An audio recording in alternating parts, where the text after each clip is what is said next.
Hey everybody, it is Andrea from mummydearest.com, and since my channel seems to have turned into a lot of sourdough, I thought I'd just continue the party. I am bringing you Nona's secret sourdough pizza dough. No, I'm just kidding, I don't have a Nona, I'm not even Italian.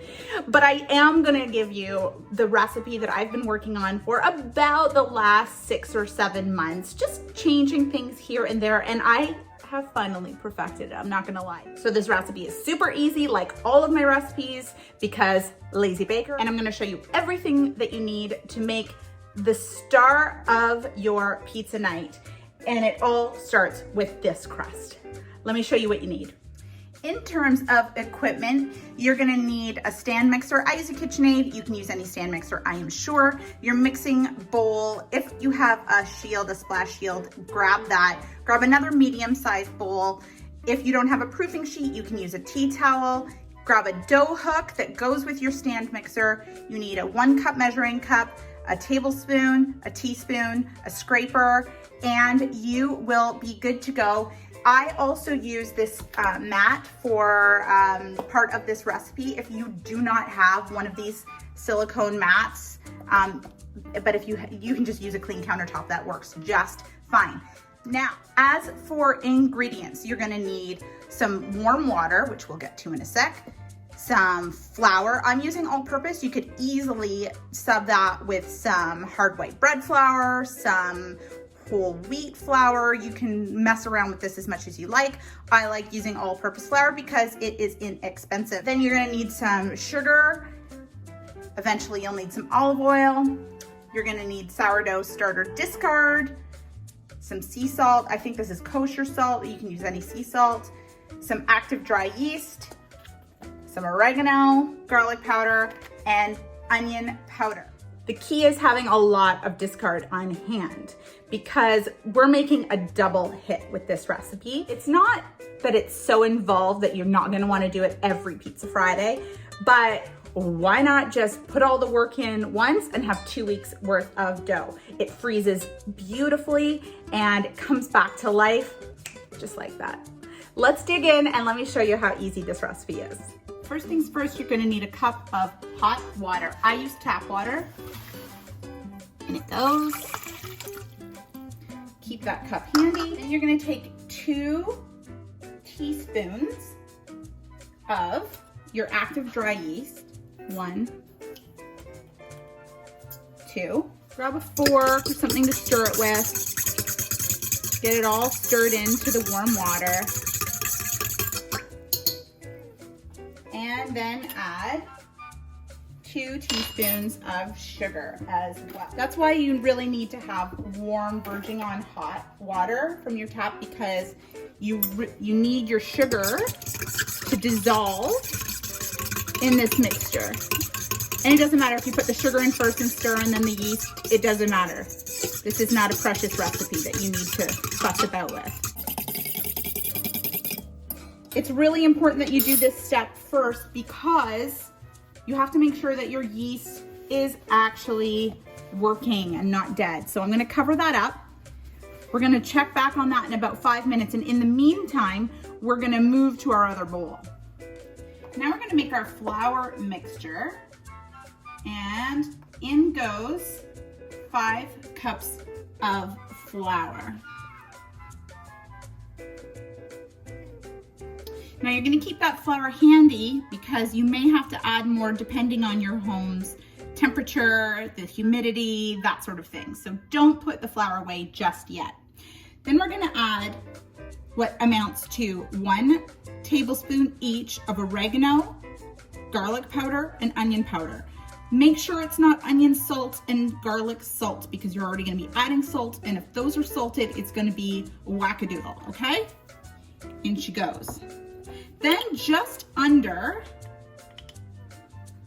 scant is another word that I've learned in my baking adventures over this last few, months, years, it's going on.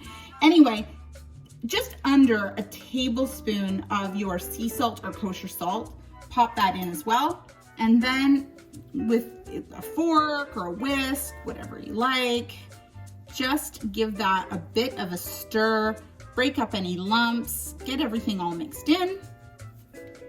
And then you are going to prepare 2 cups of your sourdough starter just before we go back and check on that yeast mixture that we whipped up right at the beginning.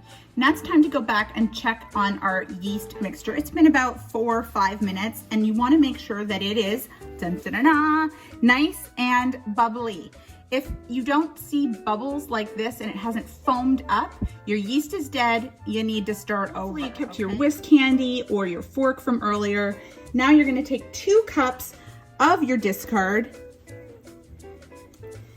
Make sure you get every last drop.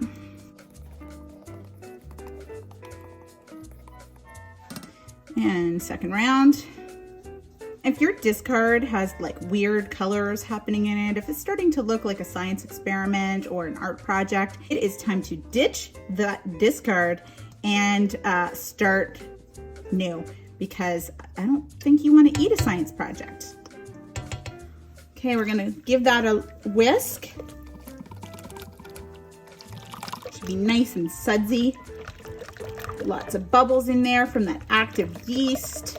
And then we're gonna put our flour mixture in there, all in one go. If you have a splash guard, I highly recommend it, because sometimes this do be going everywhere. Okay, attach your dough hook.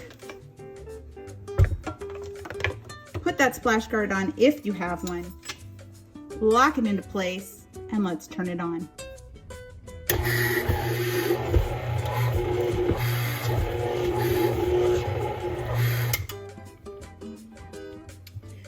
So this has been going for a little while, maybe 3 or 4 minutes, and you can see that there's no dough sticking to the sides, and that's absolutely what we want. Now, if you have a little bit more dough along the sides than I do, you can take a scraper certainly and scrape it down if it's not too much and too tacky. If it's too tacky and it's really sticking to here, that means that you need to add some more flour. But I'm not even gonna use my scraper, because as you can see, it's just one big old ball. So next step is just forming a ball, sort of with mini kneading motions into this bowl. Some recipes will tell you to start and use another bowl, but I really don't understand why you would want to make more dishes for yourself. That makes absolutely no sense to me. Pizza Friday is supposed to be about fun and easy, and there ain't nothing fun about dishes. So we're gonna get that into a nice ball. We're gonna have it seam face down once we get it to where we want it. And then we're gonna add a little bit of oil, like a drizzle. Okay, I'm talking no more than half a teaspoon. And that's just so that we don't get a weird flaky sort of skin as the dough rises. Okay.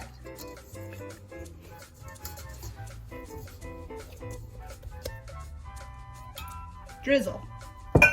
Drizzle, drizzle. Oops. And just get your hands all in there. That's what Nona would do, right? If we had a Nona, I'm sure that's what a Nona would do.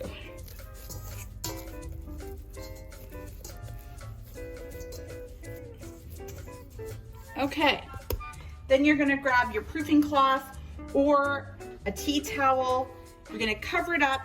I'm gonna put it into my oven, but you can put it anywhere where there's a little bit of extra warmth or a draft-free place in your home. Then we're gonna check it in about 2 hours to start off with, see how it's rising. What we're looking for is for it to double, okay? That's when we know that the dough is ready to be worked with for pizza night. I'm gonna pop this into my oven and leave it alone.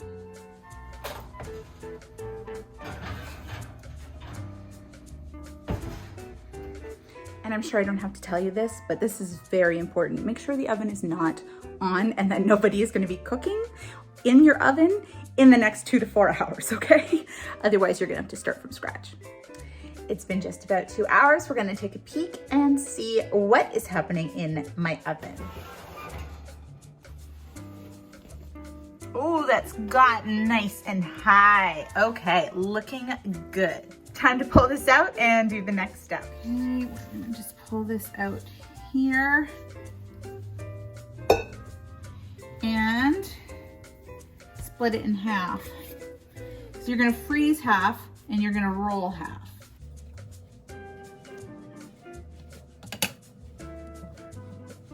For the half that you're gonna freeze, just fold the ends in on themselves.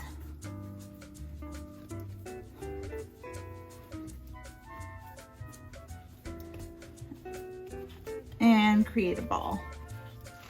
You can put that in any freezer safe bag or container that you have.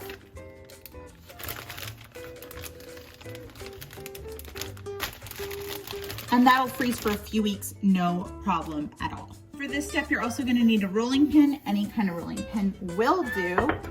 And you're gonna split this however you like to do your pizza, whether you do a long rectangular tray, a pizza stone for the oven or the barbecue, or what we use, which are these pizza pans.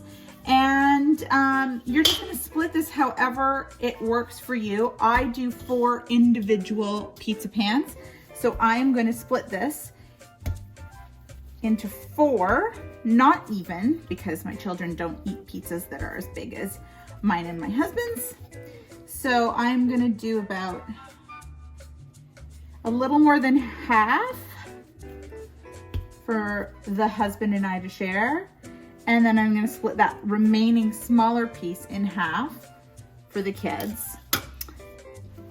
And then for each of these, you're just going to, again, fold in the edges and create a ball, and then roll it out. You shouldn't find that it's sticky at all. And you may find that it really starts to snap back. See how it's shrinking quite a bit? So I'll usually just turn this over a few times and keep going.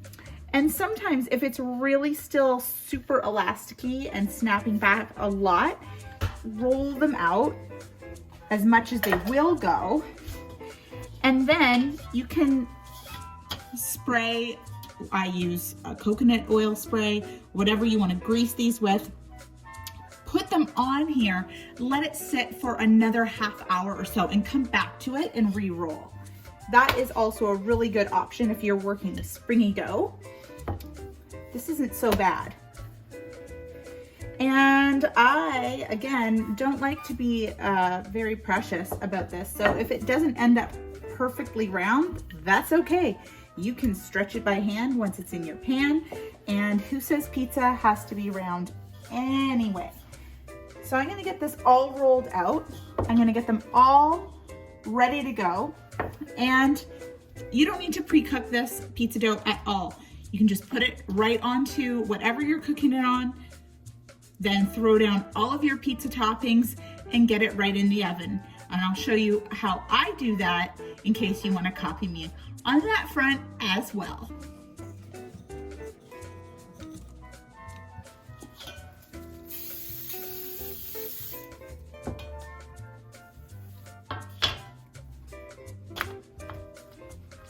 And if you're not quite ready to bake, you can either leave your ball to rise even more. I've let this rise for 6 hours before and it still turns out beautifully. Or you can roll them out onto your pizza pans, cover them again with your proofing sheet or a tea towel, and leave them for another half hour or so before you put the toppings on. Now it's pizza dressing time, and I'm gonna show you what's going on my pizza, but obviously you can put anything you like on yours. And I've split half the dough, again, to go in the freezer, and the other half has made 4 pizzas. Well, you'll see 3 pizzas and a calzone.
And voila, you have yourself a beautiful pizza. You've got one more ball of dough that you can pop in the freezer. That is the best sourdough discard pizza crust you are gonna eat.